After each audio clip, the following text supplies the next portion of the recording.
खूनी कुआं। सीमा गर्मियों की छुट्टियों में अपनी नानी के गांव आई थी। सीमा नानी के घर पहुंचने के बाद अपनी नानी के पैर छूती है और उनसे आशीर्वाद लेती है। तभी उसकी नानी उससे कहती है, इतनी बड़ी हो गई मेरी सीमा, चल जल्दी से हाथ मुंह धो ले, मैं तेरे लिए खाना लगा देती हूँ। भूख लगी होगी ना? हाँ नानी, भूख तो लग रही है मुझे, आपके हाथ के बने हुए पीले दाल और चावल खाने की। कितना टाइम हो गया है मुझे आपके हाथ का बना हुआ दाल चावल खाए हुए।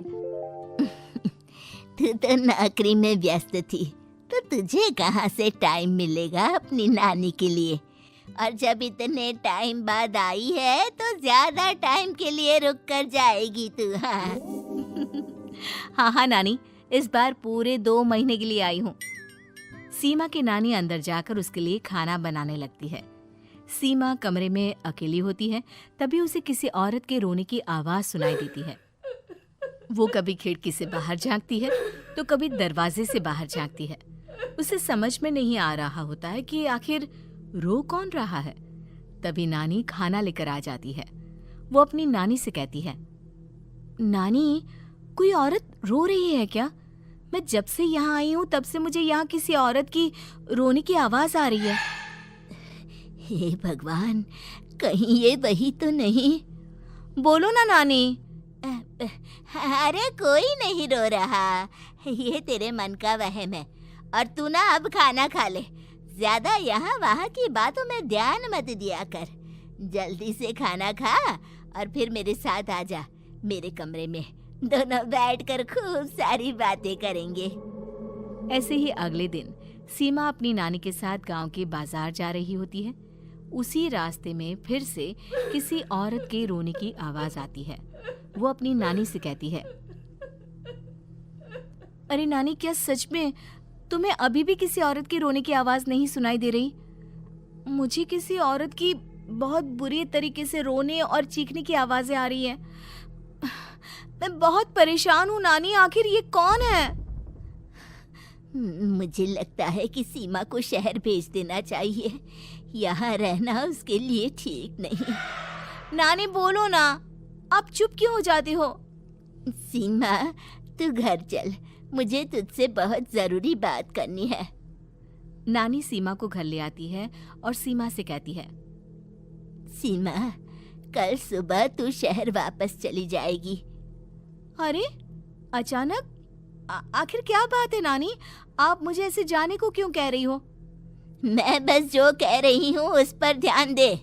तू कल सुबह यहाँ से चली जाएगी, और ये बात मैं कोई मजाक में नहीं बोल रही। तू कल जाएगी तो मतलब जाएगी। अरे नानी, चली जाऊंगी मैं, ठीक है, पर आखिर बात क्या है ये तो बता दो। मम्मी से कोई बात हुई है या फिर मुझसे कोई गलती हुई है जो तुम मुझे अचानक से जाने के लिए बोल रही हो? देख सीमा, रात बहुत हो चुकी है और मुझे इस बारे में कोई बात नहीं करनी। चल, अब चल के मेरे साथ सो जा। सुबह की बस पकड़कर तुझे शहर भी तो जाना है। सीमा को अपनी नानी का ऐसा व्यवहार देखकर बहुत ही अजीब लगता है। उसे कुछ समझ में नहीं आ रहा होता है कि आखिर उसकी नानी उसे अचानक से गांव छोड़कर जाने के लिए क्यों कह रही है। ये सारी बातें सोचते सोचते सीमा की आंख लग जाती है और वो अपनी नानी के साथ सो जाती है। ऐसे ही आधी रात को सीमा को फिर से किसी औरत की रोने की आवाज सुनाई देती है। वो उस औरत की आवाज सुनकर बार बार करवटें बदल रही होती है और तभी उसे सपने में भी एक अजीब सी औरत की परछाई दिखाई देती है, जो इतना चीख चीख कर रो रही होती है कि सीमा डरकर उठ जाती है। वो पूरे पसीने पसीने हो रही होती है। वो अपने आसपास देखती है तो घर में बिल्कुल शांति का माहौल होता है। सीमा घबरा जाती है। वो अपनी नानी को जगाने की कोशिश करती है, मगर उसकी नानी नहीं जगती। सीमा को फिर से उस औरत की रोने की आवाज सुनाई देती है। आखिरकार सीमा अपने आप को रोक नहीं पाती और वो घर का दरवाजा खोलकर बाहर निकलती है। आखिर ये माजरा क्या है? आज तो मैं पता करके रहूंगी।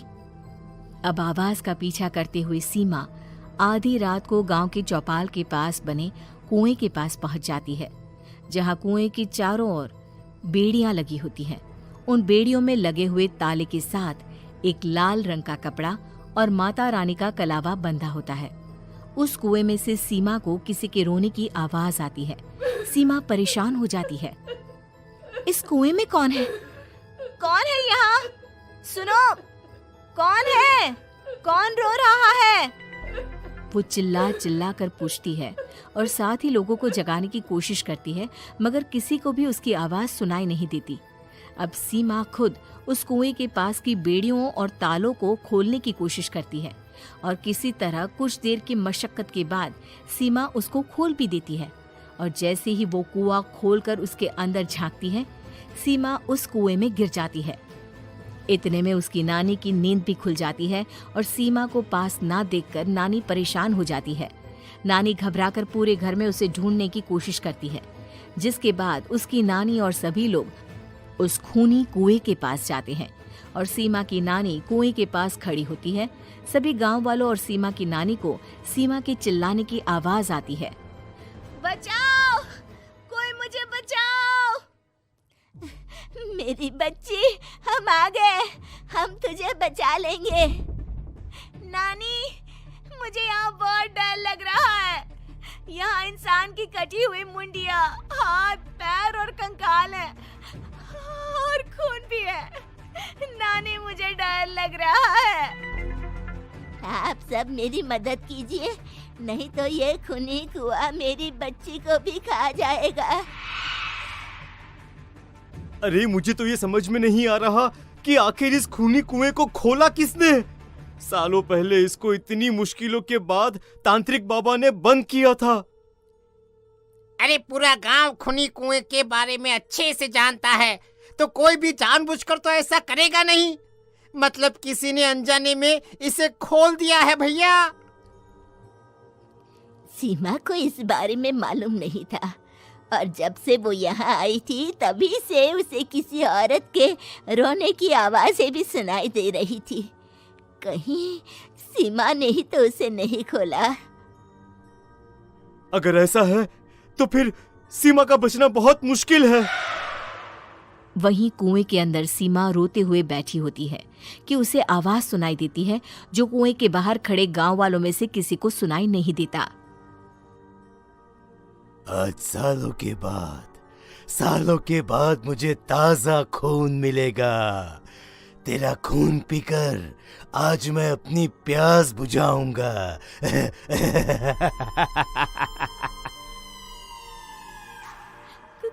कौन है? मत मारो प्लीज, मुझे जाने दो प्लीज। मैंने किसी का क्या बिगाड़ा है? वो तुझे मरने के बाद पता चल ही जाएगा। जितने में गांव वाले और सीमा की नानी कुछ सोच पाते, उतने में उन्हें सीमा के चिल्लाने की आवाज आती है और अगले ही पल सब शांत हो जाता है। क्या हुआ? सीमा, मेरी बेटी।